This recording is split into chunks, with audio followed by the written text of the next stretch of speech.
Well, you go through all these simple calculations, which is how much do I have to do? How long does it take? How many hours do I have to dedicate to it? It seems perfect. Schedules are very accurate. And you can do a lot of calculations on schedules, and they're very simple to calculate too. So they're very accurate. They're very simple. The problem is they're very fragile. Because all you need is the kid who can't find a shoe, right? And you're late for work. In a factory, all you need is for the customer to change his or her mind, for a machine to speed up or slow down, for something to get scrapped, and the schedule you had is no longer valid because all the things you put into the calculation no longer are true. I worked in a factory. We had a schedule every morning at 6:30. So at 6:30, when the schedule came out, we all knew exactly what to do: get coffee. And the reason we got coffee at 6:30 is because we knew at 6:40 they'd update the schedule with a hot list. And that's when we added the cream. And then, and the reason we did that is because we knew at 6:50 we got the second update, which is where we got the sugar. And around 7 o'clock, we started to walk towards the factory floor. We had time for a second cup of coffee because that's when the superintendent came out and started yelling at us what we really needed to do. The reason is at 6:30, they had made a schedule based on what was true the night before, or thought to be true. By 6:30, they run the schedule, give it to us, things have changed. Then when things have changed, people say, well, I can't make this because I don't have the parts, this is not what's needed. They change it again, change it again. So finally, we start yelling at each other. So people go over to Japan and discover it's a much quieter environment. And this is not just the Japanese are quiet people. It's that people have taken processes, laid out, like in the first row, rather than job shops, started organizing things sequentially. This piece of work leads to this, this one, this one, this one. Then they add these pull systems. Who's heard of pull just in time? All right, here's the basic idea of a pull system, which is if I need something, I ask Gotti for it. And if I ask Gotti for it, he's obligated to give it back to me. And if Gotti needs something to give me something, he asks Boaz. All right? And that's how it works. It's a very simple system. Now, the thing about any pull system, now, of course, you have to adjust if there's cycle times, if there's scrap, if there's lead times, whatever. But the thing about a pull system is if I ask Gotti more frequently for things, he naturally has to speed up. If he starts working faster, Boaz has to work faster, and it keeps going. If I slow down because I actually need less than I thought, Gotti's work slows down, and so does Boaz's work. It becomes self-regulating. Now, who works with a self-regulating system? Just show of hands. Well, all of you do. All of you do. Who was late for the meeting this morning? If you were, you ran in from the parking lot, you got a bad parking spot, you were further out, so you ran into the building, you got here, you're breathing a little faster, your heart rate is going up, maybe you're perspiring a little bit more because it's warm outside. Then when you sat, did anyone have to think that through? Anyone say, oh my gosh, I have to run, heart, speed up? Anyone say, lungs start breathing? No, it just happened naturally. When you sat down, it's air conditioned in here, you got nice comfortable seats, everything slowed down. Not a single person, I guarantee, thought, all right, heart, slow down. Go, no, the 120 beats per minute is too high. Go down to about an 80, then 70, then 60. You didn't do that. It just happened naturally. What people discover is that in these factories with these pull systems, they have this self-regulation going on, that if things have to speed up, they all speed up together. If they have to slow down, they all slow down together. Again, remember, the goal is half in, twice out. And if you have a system where people aren't arguing over the forks, the knives, the spoons, the oven, the refrigerator, the sink, and then the pieces start to self-regulate, you get much closer to half in, twice out. Now, there was third set of discovery. When people ask the question, what is Toyota doing that their factories run so well? When you work in a kitchen by yourself,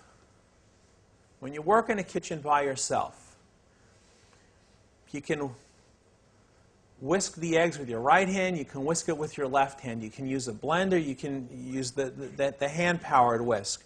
You can chop different ways. You can chop the onions first and then the peppers then the onions. You can saute, and you can do anything you want. You can improvise. And the reason you can improvise is how you do your work has no impact on anybody else. No impact on anybody else. That's how job shops were run. You gave the individual craftsperson latitude to do whatever he wanted, whatever she wanted. It could be Gotti and I do the same work, but we do it differently. Gotti does his work one way and then does it a different way, and no one cares. Because Gotti is working here, he's isolated from Boaz, he's isolated from me, isolated from Osnat. Everyone's isolated.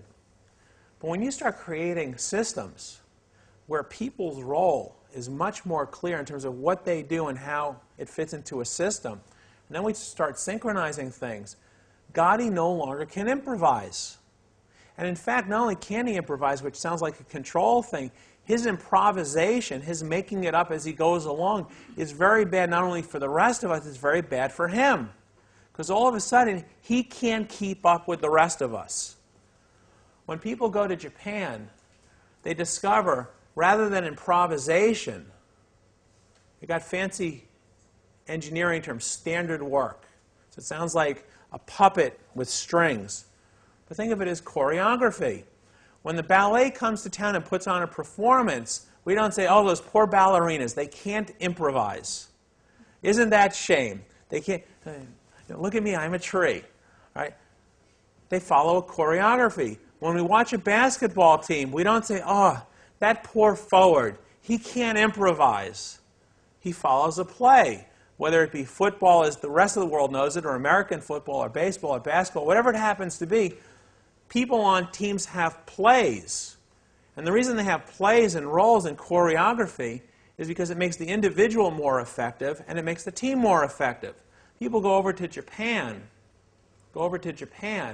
and they discover not only are the roles much more clear through the creation of these continuous flow, and there's much higher degree of synchronization because of this pull, but people actually have some choreography to the work they do.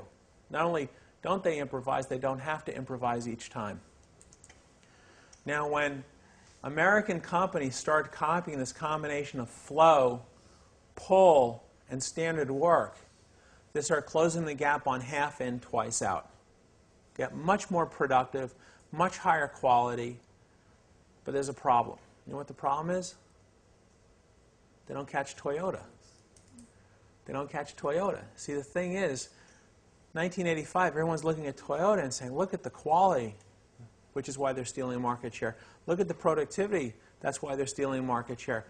What are they doing? They're doing flow, pull, and standard work. Let's do flow, pull, and standard work. We should be able to close the gap on Toyota. But we know they didn't. From 1985 through 1995-2000, Toyota not only increased the number of models, they went from cars to trucks, to minivans, to SUVs. They went from the Toyota brand to Toyota plus Lexus plus Scion. They went from Toyota as an exporter from Toyota City to Toyota as large. Toyota, you know what the, it's funny, anyone hear the term the big three? What's the big three? What's the big three? What's the big three? GM, and Chrysler. Yes, well, that's actually a lie. All right. It used to be the big three meant the three. Big four, well, yes and no. It used to be the big three were GM, Ford, and Chrysler, meaning the three biggest North American automakers. Well, now the big three are GM, Toyota, Ford, someone else, and Chrysler. Chrysler is maybe about fifth. And the point of the example is Toyota not only increased models under the Toyota brand, increased brands with Lexus and Scion, increased its global presence from an exporter from Japan to locally self-sufficient in North America, increasingly self-sufficient in Europe, and then introduced technological leadership with the hybrid drive and the Prius. So people thought, oh, if we can only get the productivity, we'll catch Toyota, and Toyota just ran away.